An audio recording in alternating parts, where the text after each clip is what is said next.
স্বৰূপ ৰঙালী বিহু উৎসৱটি উদযাপন কৰিবলৈ ওলাইছোঁ।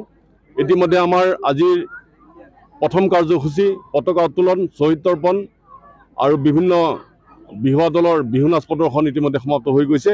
তাৰপিছতে আবেলিলৈ আমাৰ পিঠা বনোৱা প্ৰতিযোগিতা অনুষ্ঠিত হ'ব। সন্ধিয়ালৈ আমি নুপুৰ প্ৰতিযোগিতা আৰম্ভ কৰিম আৰু তাৰ আগে আগে স্থানীয় শিল্পীসকলৰ দ্বাৰা আমি এটি সংগীতানুষ্ঠানৰ আৰম্ভ কৰিম।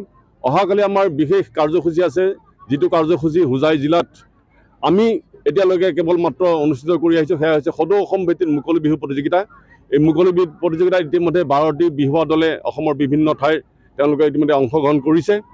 অহা 12 মে'ত আমি ৰাতিপুৱা 10 বজাত স্কুল ভিত্তিত স্বৰ্গীয় দিবাকৰ বৰদলৈ সোঁৱৰণী কুইজ প্ৰতিযোগিতা আমি অনুষ্ঠিত কৰিম। আবেলি ভেকশ্যন প্ৰতিযোগিতা আছে, চিত্ৰাংকন প্ৰতিযোগিতা আছে। সন্ধিয়ালৈ আমাৰ বাচক বনীয়া শিল্পীসকলৰ দ্বাৰা আমি এটি সাংস্কৃতিক সন্ধিয়াৰ বাৰেৰহণীয়া সাংস্কৃতিক সন্ধিয়াৰ আমি আয়োজন কৰিছোঁ। এই ক্ষেত্ৰত আমি বিহুপ্ৰেমী ৰাইজৰ উপস্থিতি আমি শ্ৰদ্ধাৰে হোজাই কেন্দ্ৰীয় ৰঙালী বিহু উদযাপন সমিতিয়ে কামনা কৰিছোঁ।